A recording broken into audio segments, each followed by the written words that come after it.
దేవుడు అన్నిటి మీద రాజ్య పరిపాలన చేయుచున్నాడు. ఆ దినములయందు బాప్తిసమిచ్చు యోహాను వచ్చి, పరలోక రాజ్యము సమీపించి ఉన్నది, మారుమనసు పొందుడని యూదయ అరణ్యములో ప్రకటించుచుండును. మత్తయి సువార్త 3వ అధ్యాయము 1-2 వచనాలు. దేవుని రాజ్యములో పాపానికి, అవినీతికి, మరణ భయానికి స్థలము లేదు. దేవుని రాజ్యము సమీపించి ఉన్నది. ఎందుకంటే ప్రభువైన యేసు దానిని సమీపానికి తెచ్చాడు. కనుక నీ హృదయంలో పాపము దాచినంత వరకు సాతానుకు అక్కడ అధికారం ఉంటుంది, మరియు మరణ భయం కూడా ఉంటుంది.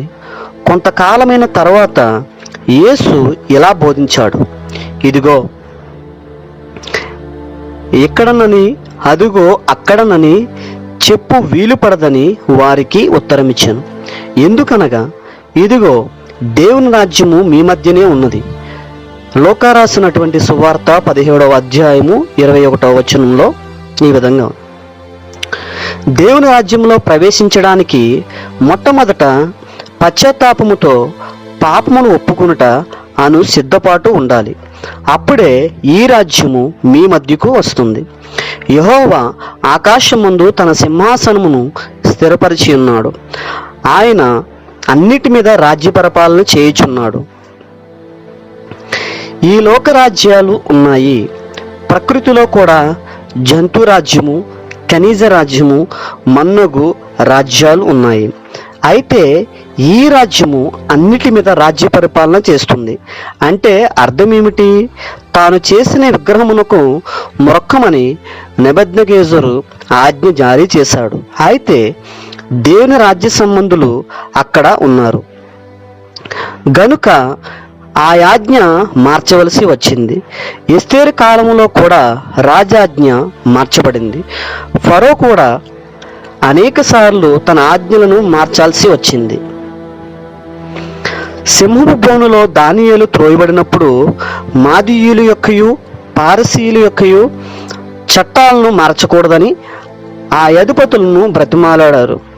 అయితే దానియేలుకు ఏ హానియు కలగనందువలన ఆ రాజు దానియేలు దేవునినే ప్రజలంతా పూజించాలని క్రొత్త ఆజ్ఞ ఒకటి ఇచ్చాడు. మొదటి ఆజ్ఞకు ఇది పూర్తిగా వ్యతిరేకమైనది.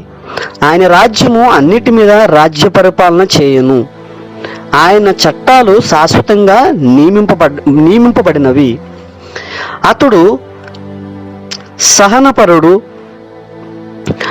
అనుమానము లేదు.